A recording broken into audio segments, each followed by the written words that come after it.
आपके सामने है, ये सेकंड क्वेश्चन है, ये भी हमारा 2025 का ही क्वेश्चन है जो कि हमारे एग्जाम में आया हुआ है। क्वेश्चन आपके सामने, in a figure given a circle is inscribed in triangle ABC. ABC हमें एक ट्रायंगल दिया गया है, उसके बाद touch AB BC and CA at the X Y Z. AB और बीसी और सीए पर टच हो रहा है X Y Z respectively. AB is equal to 8। एक सर्कल बनाया गया है जो हमारा किसका ट्रायंगल के अंदर है, ठीक है ना, और वो बाउंड्री पर टच हो रहा है, ठीक है। इसके बाद जो डिस्टेंस ए बी बराबर 12 सेंटीमीटर, ए वाई बराबर 8 centimetre, C Y is equal to 6 centimetre given है, then the length of the BC. तो आपको इसकी साइड निकालनी है, ये निकालना बीसी, ठीक है ना।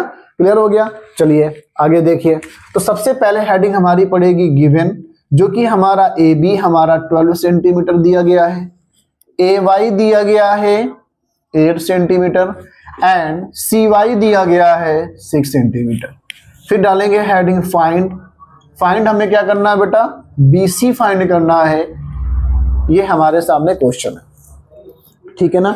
चलिए, तो अगर एक बात ध्यान से आप देखो, अगर मैं इस पार्ट को देखूं, ये पार्ट और ये पार्ट, समझ रहे हो, ये लाइन और ये लाइन, क्या ये दोनों आपस में टेंजेंट है कि नहीं, है ना। ये भी टेंजेंट है, ये भी टेंजेंट है, ये भी टेंजेंट, ये भी टेंजेंट, ये भी टेंजेंट और ये भी टेंजेंट।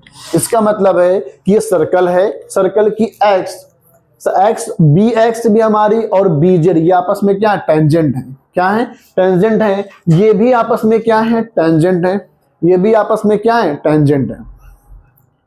समझ में आ रहा है कि नहीं, क्लियर हो गया। तो इसमें भी हम वही फिगर वही लगाएंगे, कौन सी थ्योरम जो हमने इससे पहले क्वेश्चन में थ्योरम बताई थी, वही थ्योरम हमारी कि किसी भी सर्कल की जो टेंजेंट होगी वो किसी भी एक्सटर्नल पार्ट पर आके मिलती है तो दोनों आपस में टेंजेंट क्या होगी, इक्वल होंगी। इस थ्योरम को आप रख लीजिए। इसी थ्योरम से 2025 में कम से कम 3 से 4 क्वेश्चन पूछे गए हैं सारे सेट में। तो बहुत इंपॉर्टेंट थ्योरम है कि किसी भी सर्कल में जो टेंजेंट बनती है वो हमारी क्या होगी, किसी भी एक्सटर्नल पॉइंट पे अगर बाहर आके मिलती है तो वो हमारी क्या होती है, दोनों टेंजेंट हमारी आपस में बराबर होती है। चलिए आगे देखते हैं, तो सॉल्व करना स्टार्ट करते हैं। इसका मतलब देखा जाए, हेडिंग डालेंगे पहले क्या, सॉल्यूशन। आप सभी सॉल्यूशन वगैरह तो डाल ही लेंगे, कोई दिक्कत नहीं है। चलिए, तो हमारा सबसे पहले क्या लिखेंगे, बी एक्स बराबर क्या हो जाएगा, बी जेड, कोई दिक्कत। इसके बाद ए एक्स बराबर क्या हो जाएगा, ए वाई, ठीक है ना। चाहो तो यहां लिख सकते हो ये बी वर्टेक्स है, ये हमारी क्या है, ए वर्टेक्स है, यानी कि ए वर्टेक्स की बात हो रही है, ये बी वर्टेक्स की बात हो रही है। सी वर्टेक्स में हमारा क्या हो जाएगा बेटा, C Y is equal to C Z, ये हमारी सी वर्टेक्स हो जाएगी। ये हमारी सब आपस में क्या है, इक्वल है। क्लियर हो गया। अब वैल्यू कोई इनमें से किसी की वैल्यू गिवन है, पहले ये देखते हैं। तो बी एक्स और बी जेड, ए बी पता, ए वाई कहाँ, यहां पर ए वाई है, यानी कि ए वाई की हमें वैल्यू क्या है, गिवन है। देखना ध्यान से बेटा, अगर ए वाई बराबर 8 सेंटीमीटर दिया गया है तो बराबर क्या हो जाएगा, ए एक्स भी हमारा क्या होगा, 8 सेंटीमीटर हो जाएगा। पहली कंडीशन पूरी हो गई, कोई दिक्कत। चाहो तो उसमें पुट कर सकते हो। ए वाई कितना है बेटा, ए वाई ये अगर 8 है तो ये भी हमारी क्या हो जाएगी, 8 हो जाएगी, कोई दिक्कत, ठीक है। आगे देखिए, सी वाई की वैल्यू गिवन है, सी वाई यहां पर है। अगर सी वाई बराबर 6 सेंटीमीटर है तो बराबर सी जेड